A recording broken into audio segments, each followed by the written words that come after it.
Merci de nous rester fidèles. Un plaisir pour moi de vous retrouver en ce lundi pour le premier numéro de la semaine de Café Débat. Vous le savez, ici nous donnons la parole à ceux qui veulent la prendre en vue d'impacter l'opinion. Et dans cette première partie d'émission, je reçois comme invité M. Abdoulaye Kourouma. Il est le président du parti RRD, un habitué de cette émission. M. Kourouma, bienvenue sur Café Débat. Merci et bonjour. Merci de la disponibilité. Et je rappelle qu'après lui, on va parler notamment de la transition, plus précisément des membres du CNT qui, 2 ans après être passés sur ce plateau, reviendront encore interpeller l'État sur le fait qu'il a manqué de respecter ses engagements, de les accompagner dignement comme il leur avait été promis et comme cela a été pour le cas des membres du gouvernement d'Union et puis des membres du CNDD. Mais avant, dans cette première partie, je vais parler avec mon invité de politique. D'abord, du berger à la bergère, vous voulez répondre à Alpha Condé, notamment à son adresse à la nation le 2 octobre. Mais avant ça, dites-nous un peu, Alpha était hier en forêt, avant-hier en forêt notamment, où il a parlé encore de malinqué malhonnête. Est-ce que vous vous y reconnaissez une fois encore? Oui, mais Alpha vient de répéter encore la violation grave de notre Constitution à ses articles 4. Si vous lisez l'article 4 de notre Constitution qui interdit toute forme de discrimination, je crois que c'est son habitude de jouer à la carte de division, la haine, l'incitation à la violence. Il est lui-même à la base de tout ce que nous sommes en train de subir aujourd'hui. Il a dit clairement à Banankoro que certains cadres malinqués malhonnêtes viennent raconter n'importe quoi sur son dos et qu'il va justement faire la situation pour savoir qui a fait quoi dans ce pays. Et je me rappelle que vous étiez récemment à Macenta dans une tournée. Oui. C'est sûr que vous n'étiez pas allé pour faire la promo d'Alpha Condé. Alors, est-ce que c'est à vous qu'il s'adresse ainsi en parlant de cadres malinqués malhonnêtes? Non, Alpha ne s'adresse pas à nous. Nous sommes allés à Beila, à Zérékouré, à Macenta dans le cadre de notre alliance politique pour constater des faits. Par exemple, à Beila, vous avez les projets de la fête tournante. Depuis 2013, Beila a bénéficié des marchés et les infrastructures de l'administration. Peut-être nous sommes à 20 à 25% d'exécution de ces infrastructures. Il n'y a pas de route entre les sous-préfectures ralliant la préfecture.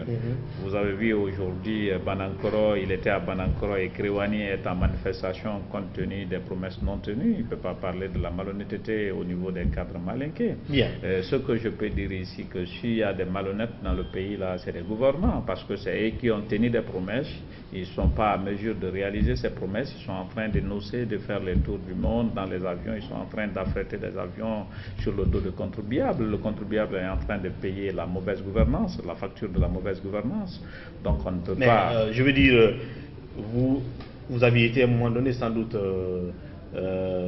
associé, je veux dire allié à Alpha Condé. Je ne crois jamais à Alpha Condé, je n'ai jamais cru à Alpha Condé. Vous n'avez jamais été allié au RPG? Je n'ai jamais été allié au RPG. Vous savez, nous sommes avant tout des religieux, des musulmans, des Africains. Il faut voir le parcours de l'homme. La gestion de ressources humaines commence par la gestion de la petite famille.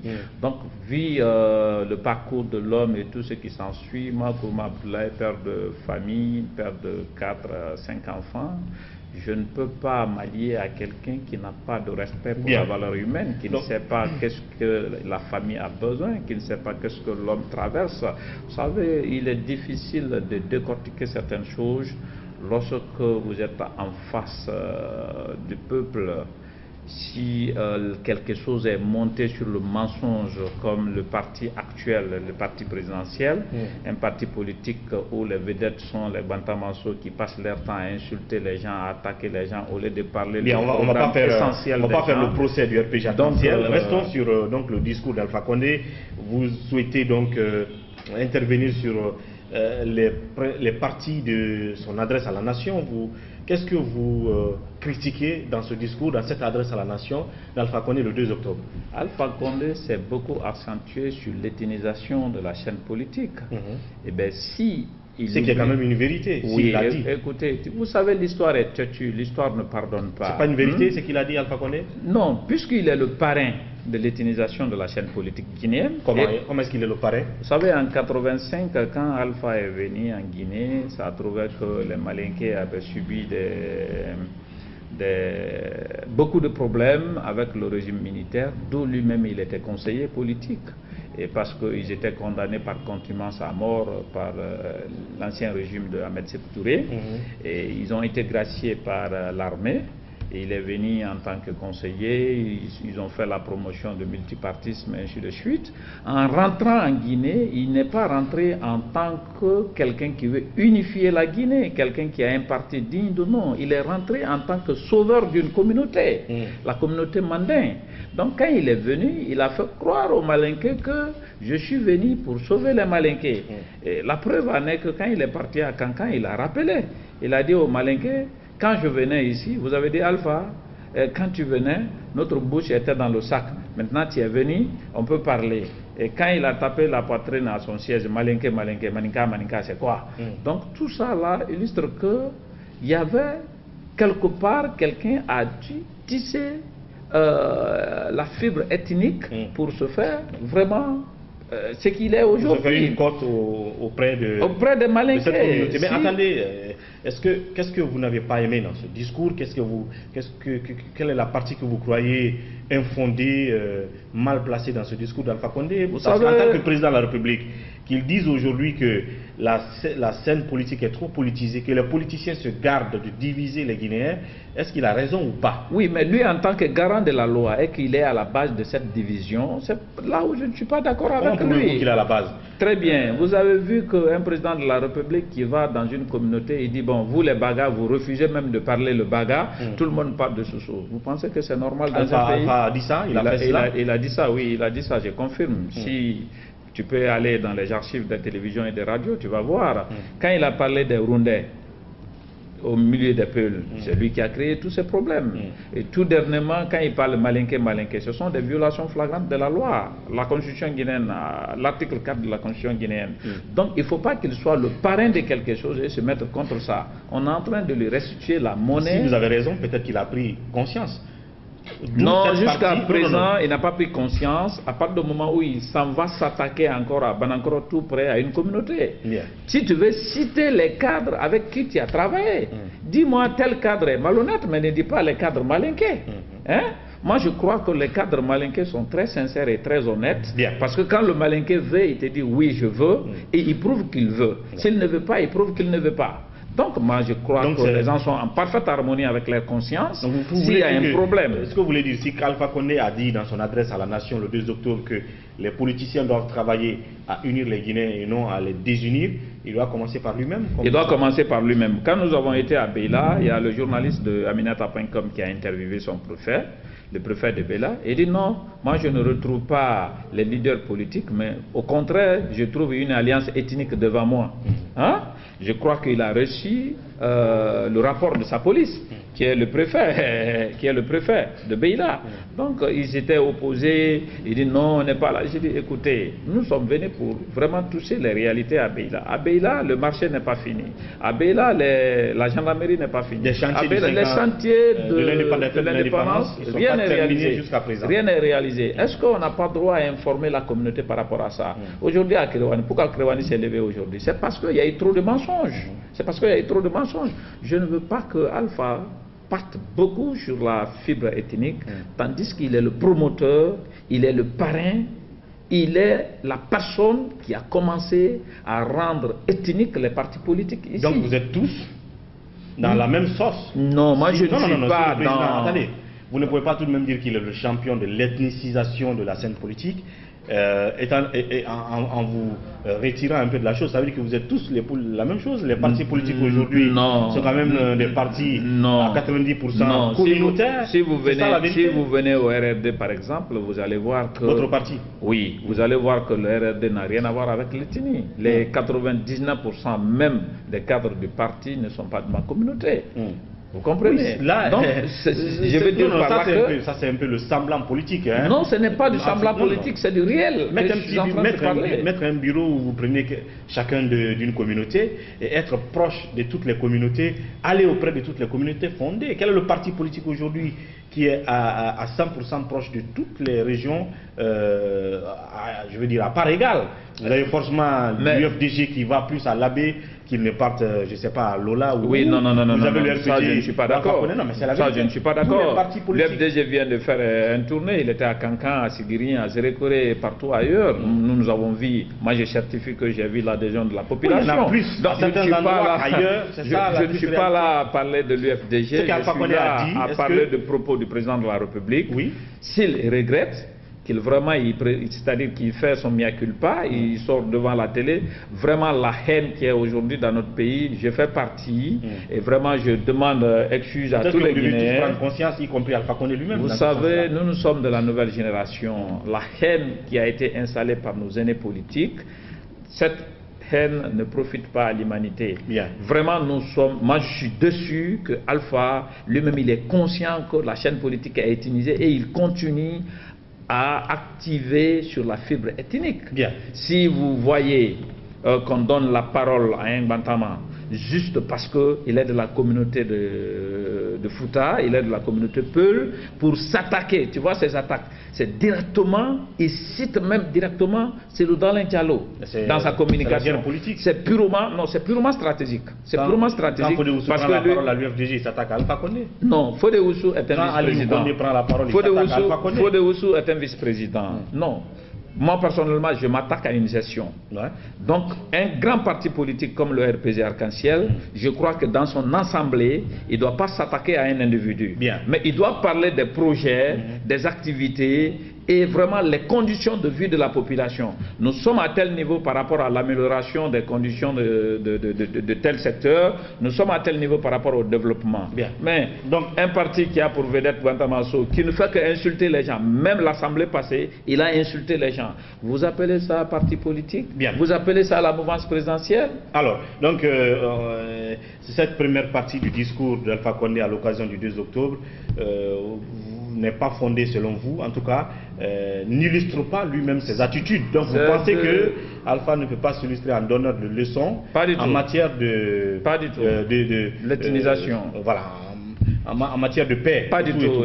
Il n'est pas mieux placé pour ça. Il n'est pas mieux placé pour enseigner cette leçon. À vous autres, cette leçon? Non, non, non, non. Aux Guinéens, parce qu'il est à la base des divisions. Quelle autre partie de son discours, de son adresse à la nation, vous a attiré l'attention? C'est deux sorties. Tout dernièrement, il a parlé des détournements au niveau des banques centrales et autres choses. Je vous dis aussi qu'il est le parrain des détournements en Guinée. Si il était venu comme un président qui a la main propre, dites-moi qu'est-ce qu'il a fait pour l'audit, qu'est-ce qu'il a fait pour assainir le fichier de l'économie guinéenne. Je vous dis rien. Si vous prenez le début de sa gestion dans son projet de l'électrification, une société qui a été introduite par son ami Sassoon Asperbrad, qui a eu un contrat... Sassoon Guesso. Asperbrad était venu pour la géoprospection en Guinée. Cette société a été introduite en Guinée par Sassoon Guesso. Mais la société s'est fait... Le président congolais. Donc cette société s'est fait passer de fournisseur d'électricité. Ils ont eu un contrat de 122 millions de dollars. Les 122 millions de dollars ont été totalement décaissés. Ils n'ont pas donné l'électricité à la Guinée. Et là, le contrat a été résilié, les gens sont partis avec de l'argent, parce que c'était un deal entre lui et ses amis. Vous prenez le projet de K Énergie, c'était de la surfacturation, plus de 200 milliards de francs guinéens. Vous prenez le problème de, comment dirais-je, le barrage de Kogwedou, qui a été donné par son beau-frère, à peu près 200 et quelques millions de dollars. Attention, quand vous parlez de Kogwedou, c'est du BOT. Écoutez, même si j'ai dit c'est son beau-frère, le beau-frère du président de la République. Oui. Maintenant, lorsque... Oui, non, mais parlons de cela. Est-ce que ça c'est une confusion, il me semble? Quelle confusion? Si c'est Guiter lui-même qui dépense, qui cherche les partenaires... Écoutez, même si vous avez un projet en BOT, même si vous avez un projet en BOT, demandez, même si vous avez un projet en BOT, vous pouvez lancer l'appel d'offres et vous dégagez les titres de projet à la recherche de BOT. Il peut y avoir d'autres soumissionnaires plus que lui. Mais ils ont monté le projet, ils ont donné les chiffres.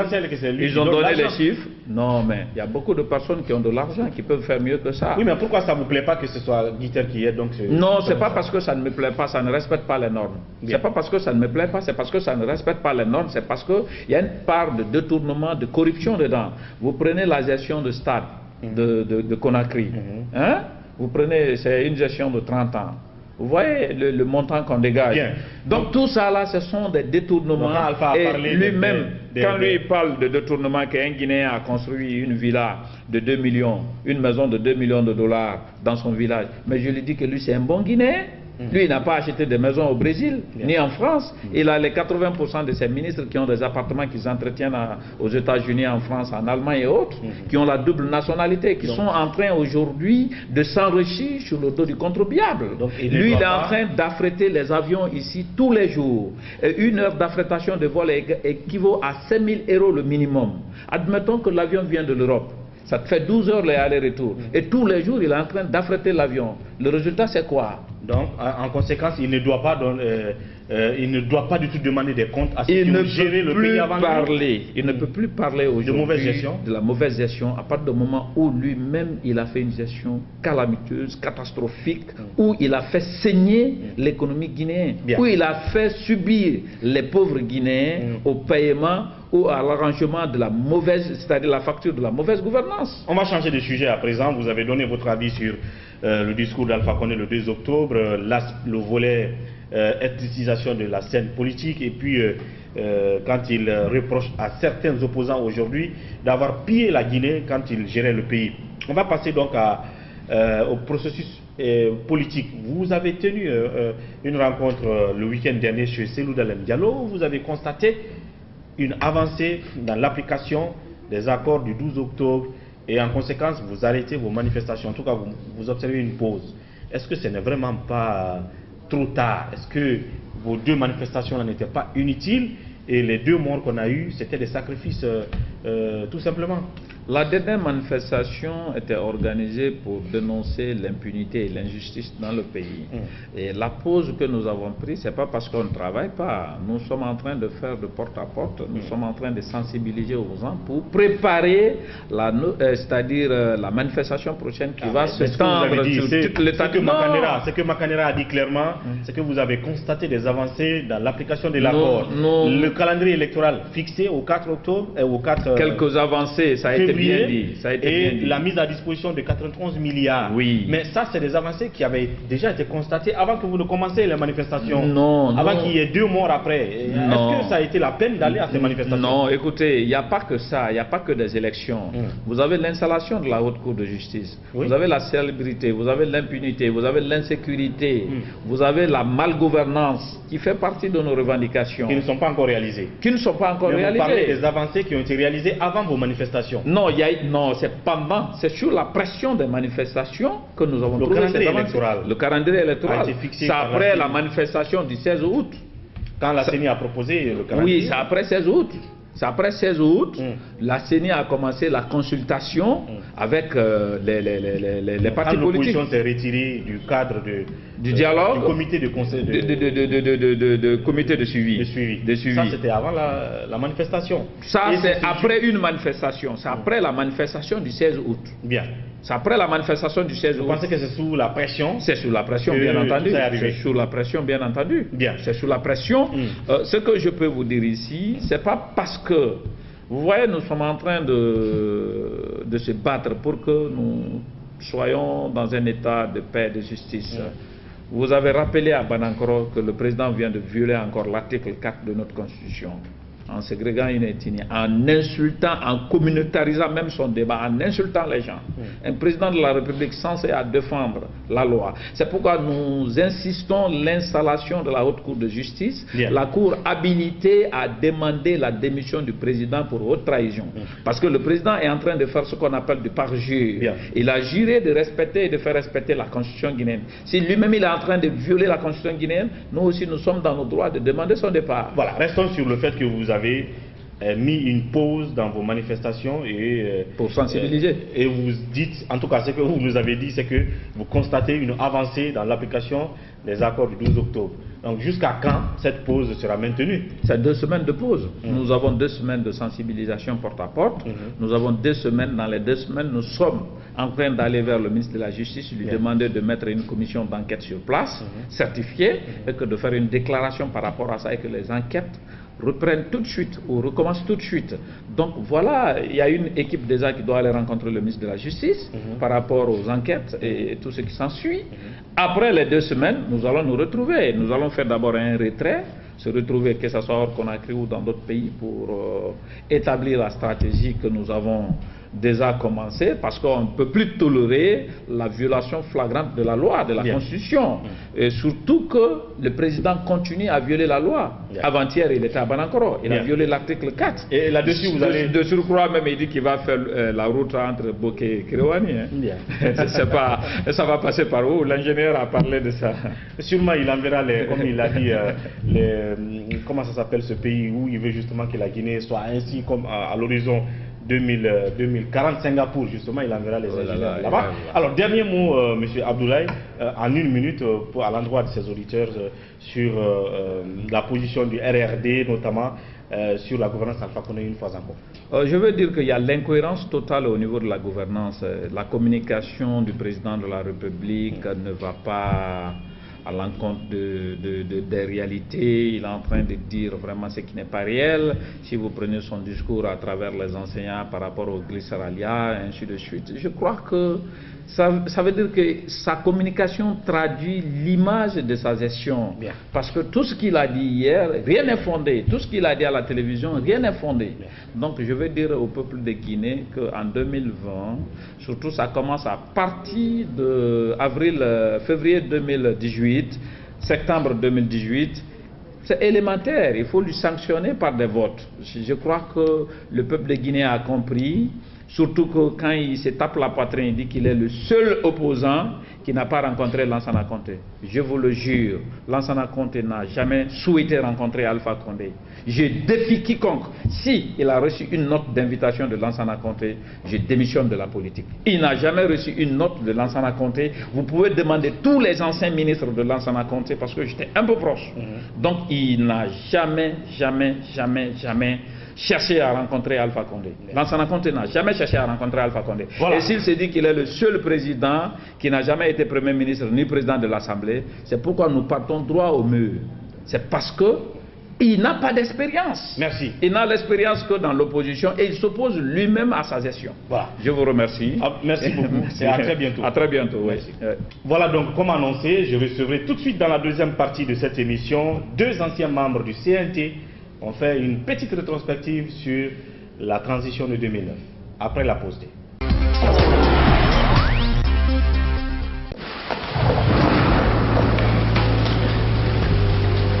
Il existe des choses qui nous donnent la force et l'audace d'aller au-delà de notre imagination. Le thé Akbar. Le thé Akbar est fabriqué en utilisant uniquement les feuilles soigneusement sélectionnées en provenance de Ceylon. La qualité du thé Akbar a été évaluée selon les normes les plus strictes par des experts en dégustation qui se sont appuyés sur près d'un siècle d'expertise dans ce domaine. Premier producteur de thé, vous pouvez faire confiance à la famille Akbar pour vous garantir votre santé. Seule la meilleure tasse de thé peut vous procurer de la fraîcheur. Thé Akbar, le leader mondial. De nouveau dans la production des œufs en Guinée. Après 2 ans d'expérimentation, Diaty Condé et son équipe vous présentent des œufs blancs, naturels avec moins de cholestérol et très doux. Les œufs blancs sont produits sur place à Kindia et vendus avec les alvéoles à des prix très abordables, 22 000 francs guinéens et 24 000 francs guinéens pour un alvéole de 30 œufs. Procurez-vous des œufs blancs de chez Diaty Condé aux 4 coins de la Guinée. Contact Kankan Korossa 669 0059 85 ou le 621 18 90 62. Conakry le 664 04 55 92 Kindia 625 22 84 38, Boki Kamsar 622 60 31 61, Mafereya Forecaria 664 33 25 11. Consommez les œufs blancs, vous ne serez pas déçus.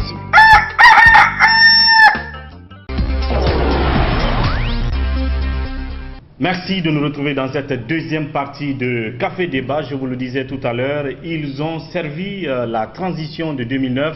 L'État leur a promis de les accompagner dignement après le service rendu à la nation, mais ils ont justement été roulés dans la farine. Ces anciens membres du CNT qui aujourd'hui, après 2 ans, reviennent sur ce plateau de Café Débat pour interpeller l'État face à ses responsabilités et aux principes de continuité de l'État. Là-dessus, je reçois donc sur ce plateau Dr Morlaye Camara, ancien membre du CNT, ici à ma droite, et M. Pascal Sandouno, également ancien membre du CNT. Docteur, bonsoir. Bonsoir monsieur, comment allez-vous? Merci, oui. Tout va bien. Merci de la disponibilité. Monsieur Pascal, oui. Bienvenue. Bonsoir. Merci d'être venu. Alors, vous revenez encore, je me rappelle, on vous a reçu ici depuis 2014, pour parler du CNT oui. et ce que l'État a promis de vous donner après le service durant la transition. Oui. Quand Sekouba Konaté était président de la transition, oui. Jean-Marie Doré, Premier ministre du gouvernement de transition, oui. Et Adja Rabia Toussira Diallo, présidente du CNT. Oui. Et jusqu'à date, rien ne vous a été donc donné. Oui. Alors, dites-nous, faites-nous un peu l'historique de tout cela. Oui. Une fois encore pour rafraîchir les mémoires. Oui, merci beaucoup. Et comme je le disais tout à l'heure ce matin-là, dans beaucoup de pays au monde, il y a eu des processus qu'on appelle la transition. La Guinée en a connu, et donc il y a eu des institutions qui ont été installées, notamment pour le cas de la Guinée, le Conseil national de la du développement et de la démocratie CNDD. Oui. Nous avons le gouvernement d'union nationale, dirigé à l'époque par M. Jean-Marie Doré, et nous avons aussi le CNT, le Conseil national de la transition, dirigé par Rabia Toussira Diallo. Alors ceci dit, il y a eu un engagement de la part de l'État vis-à-vis des membres qui devaient assumer la transition. Comme on le disait ce matin, c'est avec beaucoup de risques. Donc, ceux qui s'engagent à orienter, à diriger les affaires du pays pendant cette période de transition ne peuvent plus se présenter ni aux élections ou à autre chose. C'est pour cela qu'il y a des dispositions spéciales qui sont souvent conçues pour qu'après la transition, les gens puissent être réversés dans d'autres domaines. C'est ce qui fut le cas de la Guinée. Donc, et le CNDD, et le gouvernement d'union nationale, le CND, l'ordonnance 013 stipulait que tous ces membres devaient entrer en possession de certains avantages après cessation de fonction. Et qu'est-ce qui a été fait comme constat? Les membres du gouvernement, le CNDD, chacun a bénéficié de sa part. Bien. Le CNT a eu le tort de continuer le travail avec confiance et abnégation pendant 4 années de suite, et après cessation de fonction, et même au cours de la mission, de part et d'autre, les voix s'élevaient pour dire nous sommes prêts à quitter, mais jusque-là, il n'y a pas de disposition concrète pour exécuter les dispositions des ordonnances 013 et 014. Donc si je comprends, bien, les autorités de la transition, en tout cas dans la phase Sekouba Konaté, oui. Parce que Dadi c'était là avec Komara, oui. Après on a vu Sekouba Konaté, Jean-Marie Doré. Alors, donc c'est les autorités de cette deuxième phase de la transition qui ont pris l'engagement à travers ces documents que vous avez là, ces ordonnances, de dire que toutes les entités de la transition doivent être accompagnées. Les membres du gouvernement de Jean-Marie, les membres du CNDD, chacun devait être accompagné. Cet engagement-là, quels sont ceux qui ont bénéficié alors que vous n'en avez pas bénéficié? Tous les autres ont bénéficié sauf le CNT. Les membres du CNDD? Le CNDD a bénéficié.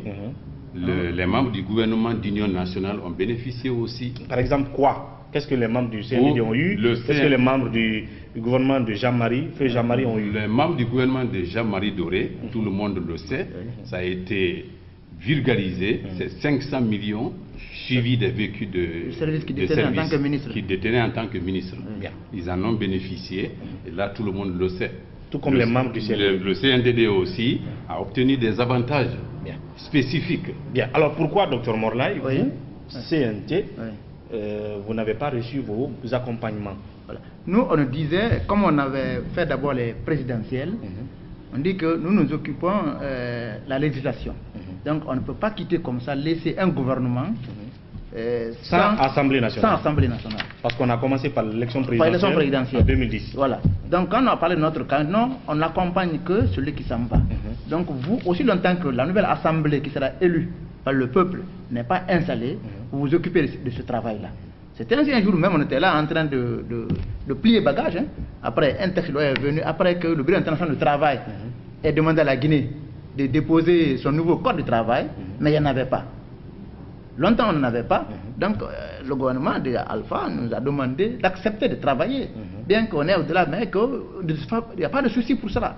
Et dès que la nouvelle Assemblée sera installée, nous allons entrer en possession. Et lui-même dit, j'apporterai ma part, parce que moi, personnellement, vous m'avez accompagné après les élections. Parce que s'il n'y avait pas une Assemblée, moi, j'allais être là en tant que président de la République. Et il y aurait un vide institutionnel. Oui, alors qu'on devait travailler conformément au texte de loi. S'il n'y a pas quelqu'un qui doit voter ces lois-là, donc c'est vous qui nous accompagnez. Donc c'est comme ça qu'on a eu confiance à ce qu'il disait. En plus de cela, nos dirigeants, à la personne de la présidente du CNT, Adja Rabiatou ça n'a pas tellement joué son rôle après.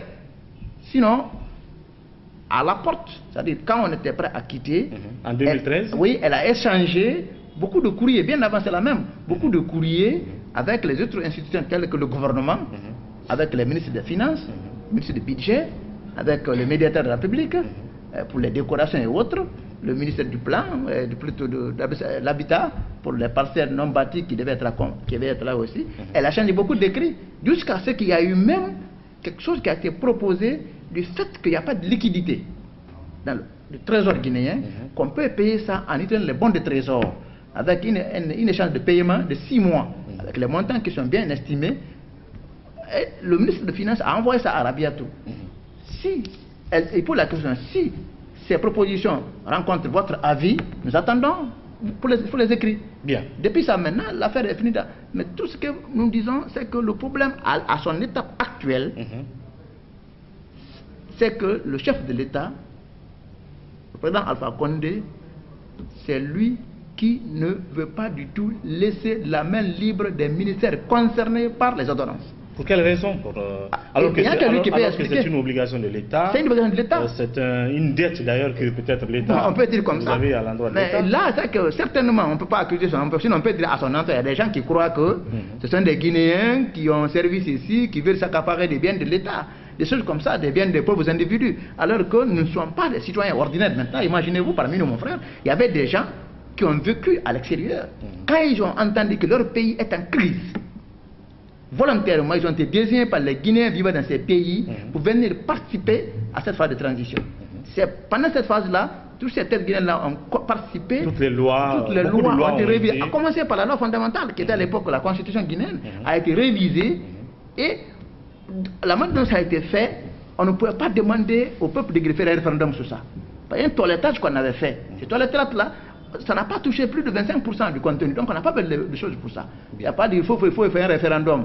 Jusqu'à présent, nous comprenons que certainement, si l'entourage a influencé négativement le président, mais du fait que notre présidente a été récupérée dans le système, Rabiatou s'est faire nommer présidente du Conseil de communauté sociale.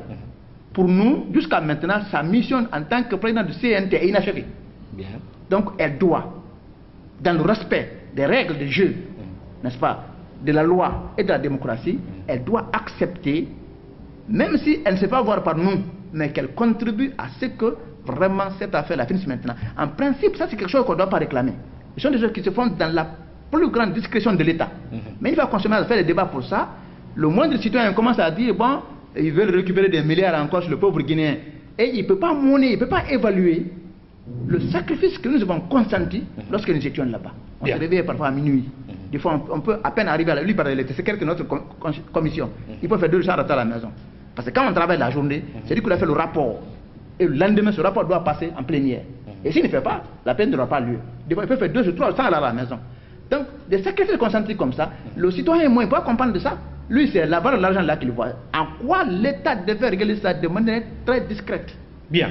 Alors oui, docteur Pascal, Monsieur Pascal, pardon, en 2010, alors que Alpha Condé prenait les rênes du pays, Sekouba partait, les membres du CNDD ont empoché ce qu'on a prévu pour eux, à titre d'accompagnement.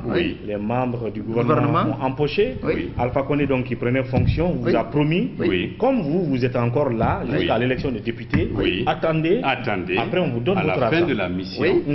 On vous donne votre argent. On vous donne votre argent, vous paye. En tout cas, votre dû, votre faveur. Mais pourquoi Alpha Condé, qui a pris cette promesse, ne la tient pas? Est-ce qu'entre-temps, vous l'avez encore rencontré depuis 2013, quand vous avez quitté le CNT, jusqu'à date? Ce que je vais vous dire, ce qui est plus impressionnant en Guinée, nous avons suivi ce problème du début jusqu'à la fin. Depuis le CNT, il y a eu des entretiens confidentiels. Le bureau exécutif, moi j'ai représenté ma commission, j'ai eu les opportunités de rencontrer le président de la République vis-à-vis, tête à tête. Chaque fois que nous finissons un entretien, c'est lui-même qui prend la parole. Ça, je peux vous préciser cela avec les dates. Alpha Condé lui-même. Alpha Condé lui-même, face à face, j'ai encore les positions même qu'il adoptait, j'ai tout en esprit, pour dire, continuez à travailler, je vous encourage. Sauver la Guinée. Sauver la Guinée. Ça, c'était à l'approche des élections législatives en 2012. Voilà, après, lui s'est installé maintenant. Je sais. Avant 2013, quoi. 2013, 2012, 2014, chaque fois que nous évoluions, on soulevait la question pour dire, Monsieur le Président, nous sommes prêts à partir. Voilà ce qu'il atteste, les différents mémorandums que Madame la Présidente lui a adressés. Ça, c'est un, mais des contacts personnels et directs, vous comprenez. Et le comble, c'est où? C'est quand nous examinions, comme le docteur vient de le dire, le Code du travail de la République de Guinée. Mais ici étaient rassemblés tous les présidents des commissions du CNT, les secrétaires des commissions, les rapporteurs des commissions, monsieur le président, pour vous dire qu'il connaît bien le dossier, quiconque dit qu'on le trompe, non. Monsieur Alpha Condé a pris le téléphone. Ce n'est pas par groupe. Il a commencé à appeler la présidente du CNT, en passant par tous les présidents des autres commissions, c'est-à-dire les membres qui étaient présents dans la salle, en passant par les présidents des commissions, les secrétaires et les rapporteurs des différentes commissions pour dire, s'il vous plaît, la Guinée est en danger. Si le Code du travail n'est pas révisé, nous risquons d'encourir des sanctions. Faites-le, sauvez la Guinée, vos mesures seront payées. Et ça, c'est sa première non seulement les textes sont clairs. Vous lisez ce qui est là, vous n'avez plus à vous interroger. Je vois quelque part dans un des courriers adressés par Hadja Rabiatou au président de la au président de la République, et notamment le professeur Alpha Condé, qui dit quelque part que cette pratique est expression de reconnaissance de la nation envers ses représentants pour le service rendu est une tradition en usage dans plusieurs pays africains, notamment le Mali et le Bénin. Cependant, les mesures d'accompagnement accordées au CNT n'ont pas encore été mises en œuvre. La transition étant encore en cours. Et là, nous sommes le 3 janvier 2013. Le 3 janvier, vous voyez, on avait encore une année devant nous. Et quelques mois après encore, le 26 août, voici encore un autre courrier de rappel au président de la République pour dire, nous sommes le 26 août, vous évaluez, de janvier en août, la date s'approchait, les élections s'organisaient, législatives, pour dire attention, nous sommes prêts à aller.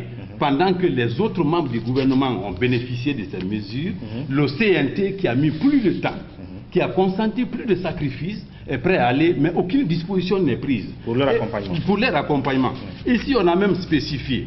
On dit dans le cadre des préparatifs, non, ce n'est pas ce paragraphe-là, ça c'est l'enchaînement, n'est-ce pas, du protocole d'accord qui a été signé entre le ministre de l'économie et les dirigeants du CNT. Dans le paragraphe qui suit ici, on dit en ce qui concerne le CNT, à la suite de nombreuses séances de travail et d'échanges de correspondance, Le ministre de l'économie et des finances de l'époque, actuel ministre d'État chargé de l'économie et des finances, avait soumis au CNT une proposition consistant en un règlement échelonné des indemnités forfaitaires par l'émission des bons de trésor. Le chancelier de l'ordre national, ne disposant pas quant à lui de quantité suffisante de décoration, avait envisagé d'en commander. Ça, c'est pour le cas spécifique du CNT. Donc, toutes les dispositions étaient prises. Excellence, Monsieur le Président de la République. Les membres du CNT et ceux du cabinet sont conscients des grands défis et des difficultés actuelles auxquelles notre pays doit faire face. Toutefois, face à l'imminence de leur départ et aux interrogations incessantes des conseillers nationaux, le CNT souhaiterait connaître les conditions et modalités de mise en œuvre de ces mesures en gardant à l'esprit les dispositions faites en son temps par le ministre de l'économie et des finances, M. Kerfara Djansane, c'est ce que nous avons ici, n'est-ce pas, et acceptées par le CNT relative au règlement échelonné de ces indemnités par émission de bons. Le billet à ordre. Oui. Toutes les dispositions étaient prises. Et soulager l'État, parce qu'ils disaient qu'ils n'ont pas de financement. Ils n'ont pas de Bien. financement. Et aujourd'hui, votre présidente de l'époque, Adja Rabiatou Sira Diallo, est présidente du Conseil économique et social. Alpha Condé, toujours président de la République. 7 ans après, vous n'avez reçu aucun COPEC, c'est cela? Absolument rien. Et c'est combien qu'on vous doit? Vous êtes combien d'abord? Nous sommes 159 conseillers nationaux. Et comme l'article 1er de l'ordonnance 014 le stipule, nous sommes républicains. Nous n'avons pas besoin de regarder le visage de quelqu'un. Ce qui est là, c'est ce que nous appliquons. On dit ordonnance 014. Le président de la République tant ordonne, article 1er, pour service rendu à la nation, les conseillers nationaux et les membres du cabinet du Conseil national de la transition bénéficient chacun des mesures spéciales fixées par la présente ordonnance. Une indemnité forfaitaire de 300 millions, une parcelle d'habitation non bâtie. Je vais vous signaler une chose avant que je ne termine. D'autres pays, quand j'étais au ministère de l'Habitat, nous avons lu cet article de cette ordonnance. On dit une parcelle d'habitation non bâtie. Mais les enfants, les cadres ont mis leurs mains sur la tête. Mais dans les autres pays, mais c'est des villas. Bien. Ici, de simples parcelles, on fait des décorations. Bien. Évaluer les 300 millions. Et renseignez-vous sur le net le salaire brut d'un député kenyan. Qu'est-ce que le Kenya a plus que la Guinée? Qu'est-ce que le Niger a plus que la Guinée? Mais on veut noyer le citoyen, on veut tuer les citoyens par une misère artificielle provoquée par le mensonge. Considérer tout le monde comme des vulgaires citoyens, et c'est eux ceux qui ont droit à et tout. Puis lesquels encore, dans son affaire là, il est entouré par des individus qui n'ont vécu nulle part en Guinée ici. Ce sont des cadres importés. C'est à travers ce qu'il va dire que la Guinée n'a pas de cadre. Et lui, il est quoi? Il est qui? Et monsieur, je vais vous dire une chose. Je vais vous dire une chose avant qu'on ne se quitte. Avant de terminer. Que cela soit rediffusé. Ce n'est pas Alpha Condé qui paye les conseillers nationaux. C'est l'État. C'est lui qui a bloqué nos salaires, nos indemnités. Il n'en est rien. C'est un devoir de l'État. C'est un devoir. L'administration, c'est une continuité. Alpha Condé n'est qu'un obstacle à l'exécution de ces ordonnances. Vous êtes sûr aujourd'hui que c'est Alpha l'obstacle, que c'est lui qui bloque? Je vais vous dire une chose. Moi j'étais au Et Rabiatou Sira, j'en viens, mais c'est lui le chef. Donc qui est le chef d'État? Elle, c'est la danseuse. Partout où nous passons, obligés, les cadres ont dit, Monsieur le Président de la République donne l'ordre tout de suite. Nous payons à l'instant. À l'instant. Qui vous a dit ça? Le budget. Les cadres du budget. La Banque centrale. Les cadres nous ont dit, et c'est eux qui nous appelaient, ils ont dit, le Président de la République donne l'ordre à l'instant, nous sommes prêts à exécuter la chose, à la chancellerie. J'y étais. Nous sommes à tous les niveaux.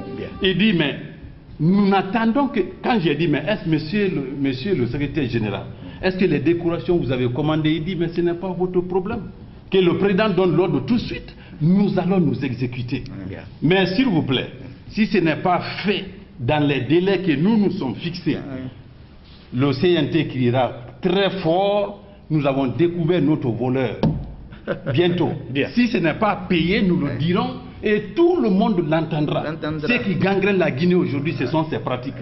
Vous entendez les gens crier vos règlements, vos indemnités. Qui sont-ils mieux que nous? Quelle étude Alpha Condé a faite? Nous n'avons pas fait. Quel service il a rendu à la nation? Nous ne l'avons pas fait. Et puis il ignore une chose. La plus grosse erreur. Il ne sait pas être président. On ne peut pas avoir les yeux partout. Il se croit que même dans le panier du ménager, de la ménagère, où tous les petits problèmes, il ne dit pas son nom, ça ne se fait pas. C'est pourquoi il s'est fait ridiculiser aujourd'hui, parce qu'il ne connaît pas le fonctionnement d'une nation, d'un pays. Bien. Alors donc vous et pensez le pire encore, jusque là où nous sommes, on dit que ce monsieur, on dit professeur X. Non, est-ce que vous avez tenté une fois encore? Parce que moi je me rappelle que je vous ai reçu ici en 2014. Au moment où je disais là-bas, Ebola était le vice-président en Guinée. Il nous a reçu, quand c'est lui qui a accidentellement, il passait de quoi il a vu. Le lendemain, il a appelé nous sommes allés. Il pensait qu'avec ça, on pouvait se taire. Qu'est-ce qu'il a fait? C'était vers la fin du mois de carré. Bon, je vais monsieur le voir ce qu'il y a là-bas, il va vous donner ça. Donc il a donné un montant, et reparti entre les membres du CNT, chacun de nous a eu 40 millions. Il dit, ça c'est pas d'ordonnance, c'est moi qui ai donné ça. Pour avoir m'apporté du secours jusque là où nous sommes. C'est lui qui a dit ça, dans son salon même, et à lui et à moi. Maintenant ça c'est fait, et depuis ça maintenant, on est là. Le pire c'est quoi? Il dit, j'ai étudié, j'ai fait ça, mais quelqu'un qui a étudié doit avoir le sens pour tout le monde, surtout pour qui? Donc, pour cette personne. Vous voulez dire que depuis 2010, si à un moment donné on a dit nous sommes en crise, attendez d'abord, depuis 2013, après on a dit Ebola, mais jusqu'à date, vous pensez qu'il n'y a aucune raison qui fait que l'État respecte son engagement? Si jamais, je vais vous convaincre sur un fait. Pour terminer. Si jamais ils sont sûrs que les possibilités n'existent pas, Alpha Condé et son équipe, le CNT et son équipe face à face, il n'a qu'à nous convoquer, on s'assoit, qu'ils nous disent qu'on n'a pas de possibilité. Si vraiment il est homme d'État, il n'a qu'à le faire. Il ne le fera jamais. Est-ce que vous brandissez, c'est quoi? Vous êtes au nombre de 100 et quelques aujourd'hui, dans cette situation triste de non-reconnaissance des services rendus à la nation, de ce que l'État nous doit. Qu'est-ce que vous comptez faire? Ce sont des campagnes de dénonciation. Nous continuons. Et jusque-là, nous n'étions pas situés, nous ne savions pas où le problème se situait. Mais aujourd'hui, nous sommes prêts à dire à tous les conseillers, si la situation perdure, nous allons nous arrêter pour dire notre voleur est caché. Maintenant, il n'est plus caché, il est là. Il est là. Voilà. Il va sortir. Et il se cache dans son ignorance. S'il ne connaît pas le fonctionnement de l'État, nous allons lui montrer. Vous avez chacun 30 secondes pour vous adresser à la nation, vous avez servi lors de la transition, et puis à Alpha Condé, si il vous regarde, ou un de ses conseillers. D'abord, M. Pascal, vous avez 30 secondes. Je vous remercie, mon frère. Ce que je vais dire au peuple de Guinée, il y a une gangrène qui est en train de ronger la société guinéenne. C'est que les dirigeants ont pour arme essentielle le mensonge, les détournements, la trahison, le vol. Si ce phénomène n'est pas traité, et le cas spécifique de la Guinée, ne nous trompons pas, ce n'est pas situé au niveau d'élection. Le gros problème de la Guinée, c'est M. Alpha Condé, le président de la République, qui ne laisse pas les autres travailler. Lui, il ne fait pas, il empêche les autres de faire. Nous, notre argent, il le fera sortir. Bien, voilà. L'État nous a donné, c'est conclu. Ce que je vais dire Docteur Morlaye, en 30 secondes. Ce que je veux dire au peuple de Guinée, qu'ils comprennent. Lorsqu'on est éleveur, on ne doit pas transformer le renard en gardien de poulailler. Si on ne voudrait plus ni œuf, ni poussin. La Guinée s'est trompée en 2010. En prenant comme gardien de son poulailler, ce renard affamé qui a chargé toute sa vie avec il n'a pas eu, c'est maintenant qu'il ramasse ça ici. Donc faisons beaucoup attention. Il ne faut pas que ça se répète. Et comprenez que la Guinée doit sortir. Quel message vous avez à l'endroit du président? Non. Pour votre argent. On n'a pas besoin normalement. Il le sait. C'est pas lui, c'est l'État qui doit. C'est lui qui bloque. C'est comme si j'ai ma maison ici, mais la clé est ailleurs. Merci d'être passé et bonne chance pour la suite. Merci bien. Merci. À la prochaine. Merci, à la prochaine. Merci beaucoup. Voilà, à tous, ce fut un plaisir de vous avoir servi pour ce premier numéro de la semaine. À demain pour un autre numéro de Café Débat. D'ici là, prenez soin de vous et au revoir.